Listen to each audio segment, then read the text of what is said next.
So if we do, from the perspective of electricity and magnetism, really maybe we should not even get there yet. Magnetism, no, electricity.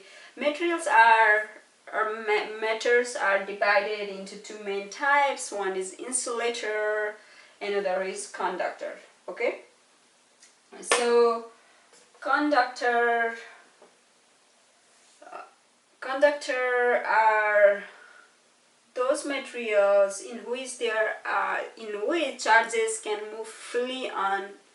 freely move. Okay, so for example, metals, let's say if I have a metallic spoon here, that would be considered as conductor. Let's say maybe I got something here. Since I'm recording this video close to kitchen, you can see this here. So this is a metal. Okay, but then so the charges in this one, they are free to move. Okay, those charges which are free to move, they are called conduction electrons. They are electrons. We'll talk a little bit about that in a few minutes.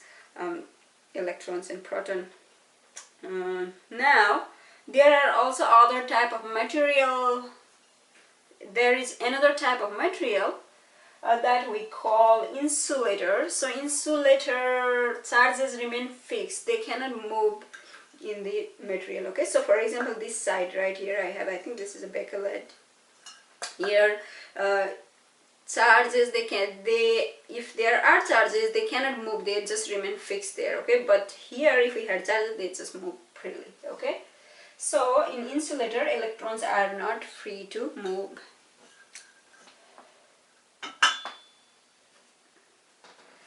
There are other more exotic materials that we don't cover in this class.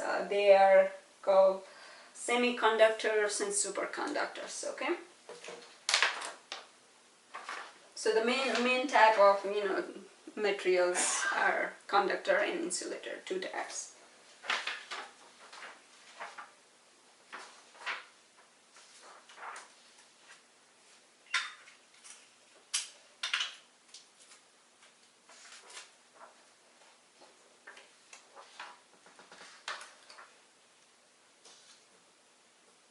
Okay, so you can transfer charge between conductors by bringing them in contact.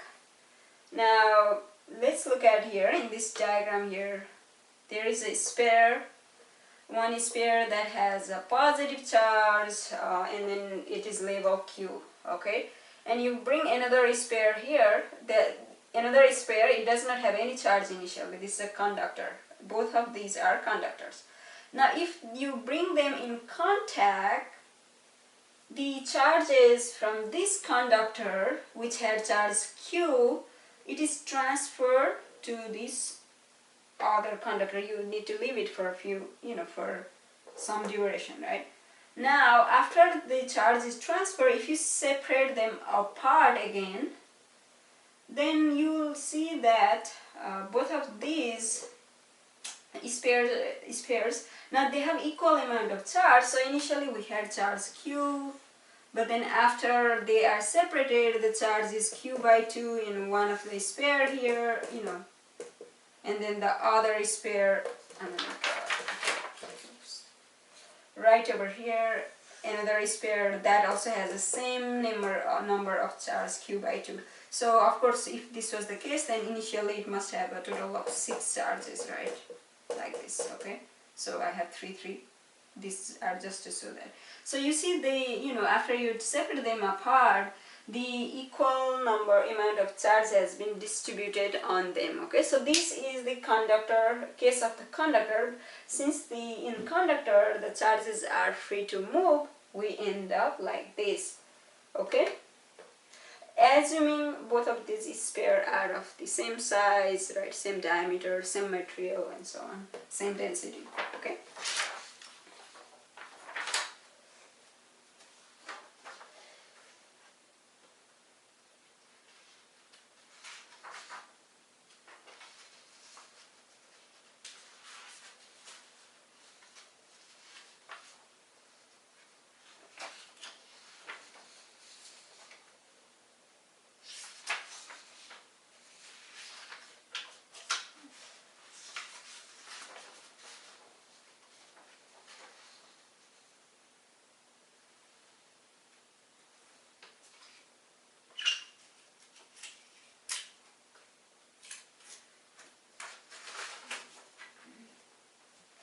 let's look at the law that governs the interaction between point charges. This is called Coulomb's law, okay?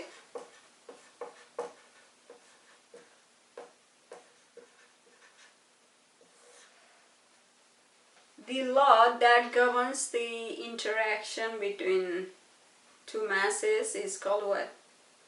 Or they are called what? Newton's law, right? For charges, we have Coulomb's law, okay?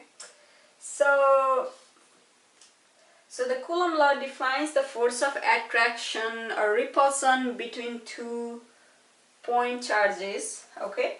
So let's say we have an object, maybe this is exaggeration, okay? Point charge is really like dot, like Q1.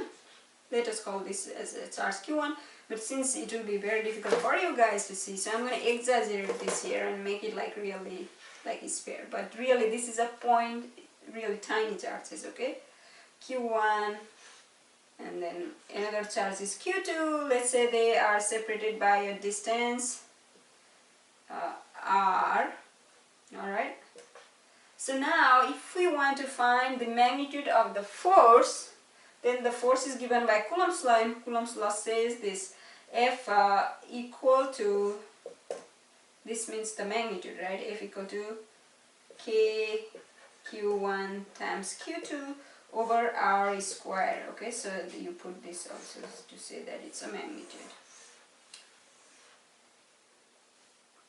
This gives us a magnitude, right?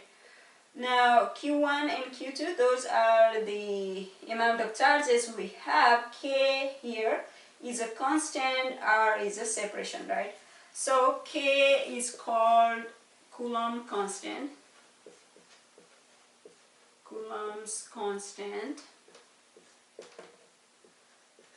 And it has a value K equal to 8.99 into 10 to the power 9 Newton. Oh, I do have it in the other side. So if you want to find here what Newton meter square per Coulomb square, okay, that's the unit. Okay, so this is the K, Coulomb constant. Does this look familiar to you guys? I mean, look at this. This is for charge. If you had mass, what would happen? You would have M1 and M2 and it would be separated by distance R, and then you would find the gravitational forces between the two masses. But for charged particle, we find Coulombic forces between the charges, okay? So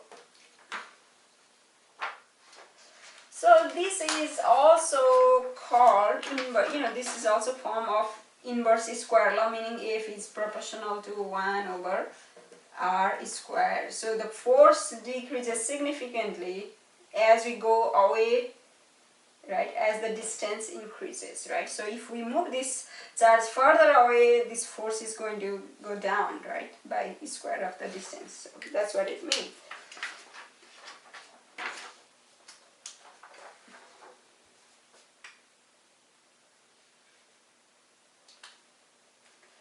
Another handy constant is called permittivity constant. It's represented as epsilon naught and it's given as 8 point, oh, that is what's the value, 8 point, oh, this is given as epsilon naught 1 over 4 pi m kappa k, or sorry, this Coulomb constant k, okay, yeah.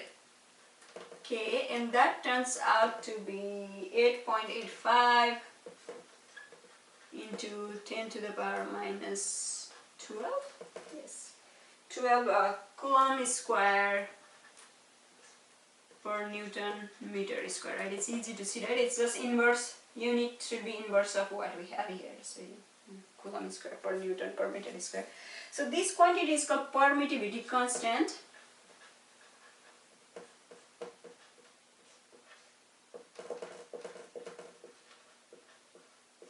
Permittivity constant epsilon naught, okay? So you may find example where you use epsilon naught or kappa depending upon the problem.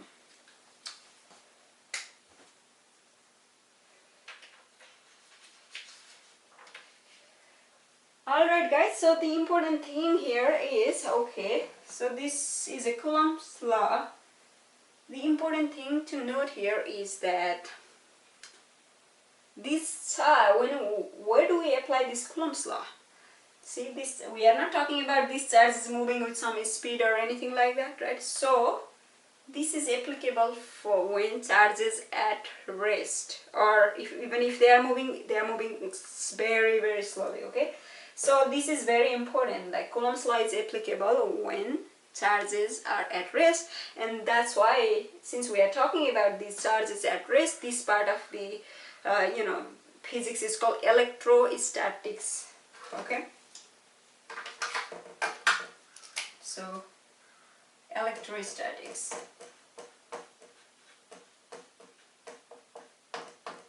So they are not moving, basically static, right? You know now, static, dynamic, right? Static, they are at rest, right? Okay.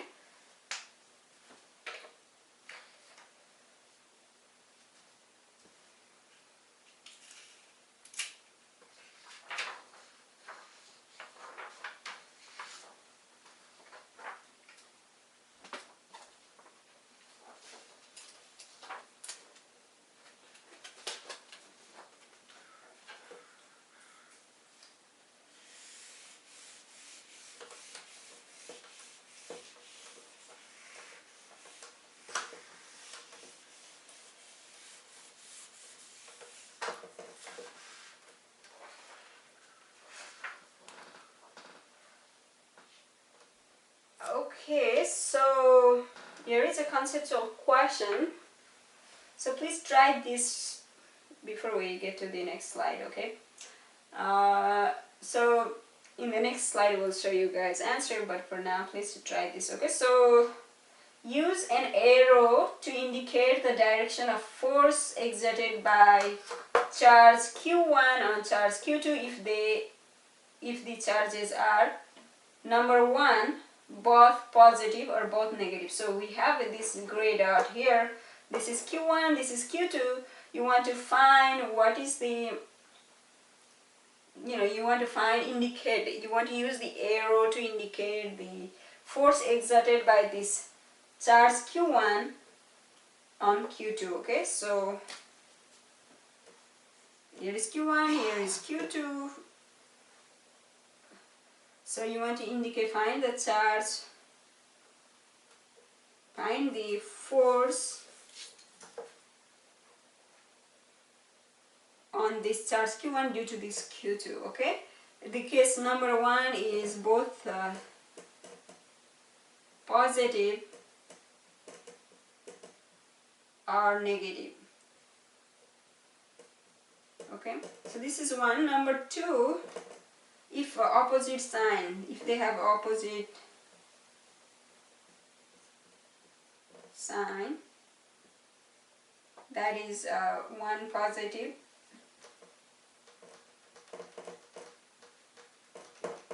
and one negative, okay? So please try this. And then number three is going to say, the question is Coulomb's law consistent with Newton's third law? We'll get there. So let's try this first and then see how far we get. Okay, so guys, please try this out.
Alright guys, so what did you guys get?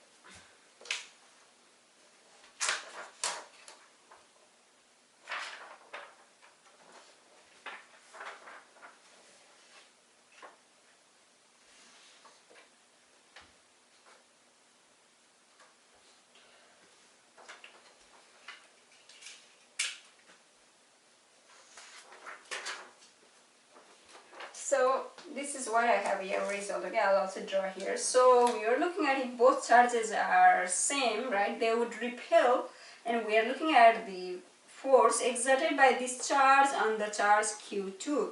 So this charge is going to stay there, but then what is going to do? At first it is there, but because imagine like this, whenever you have this, more than one charge, what you're gonna think is, okay, this is the place where we need to find the interaction, okay? So charge Q2, it's there. But then the moment this charge, let's say we bring this charge Q1, what happens? Then it is gonna try to go away, right? Because they have the same sign. So it's gonna repel, and then it's gonna, arrow would be something like that, okay? So here is arrow, so the repulsion. Now, for the case, if this charge have Q1 and then Q2, and then one of these is a positive or negative, what would happen? We have this charge, we don't know which is which, we don't know positive or negative, which one is positive, we don't know which is negative, okay? Without that information we can still determine just the direction. Now this charge is just sitting here. Imagine like this, whenever you want to do the problem like this, you want to do this. You are asked to find what happens to the location of this charge Q2, right? So you draw that charge here. Let's say this is the charge Q2. It is sitting there quietly by itself. But then the moment we bring the charge with opposite charge Q1, it's going to start doing something. Either it attracts or repels. If it has this charge Q1, in this case it's opposite, so it's going to try to get closer to that. It likes it. So it's going to, it attracts towards the Q1, okay? So it kind of goes towards the Q1, like, okay? You guys know that, right? Even you guys know that. If you don't like the ice cream, you would be like, no, like, so this is like that, oh no, this is like, okay, coming closer.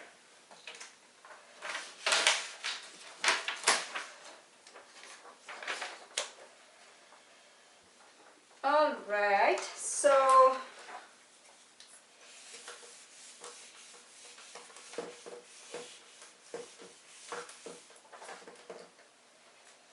okay, so conceptual question, right?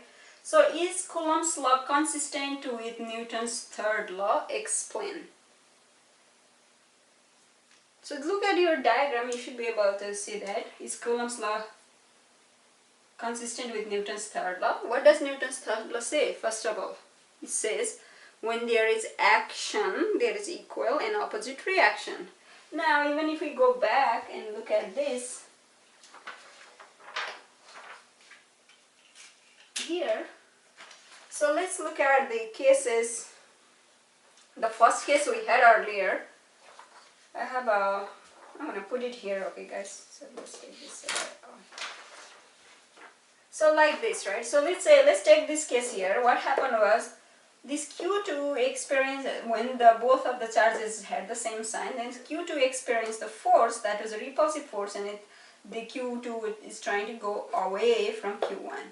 But same thing happens in the location of Q1 as well. Because they have the same charges, Q1 will also try to go away because it sees this like charge, okay? So the arrow would be something like this. So yes, Coulomb's law is consistent with Newton's third law.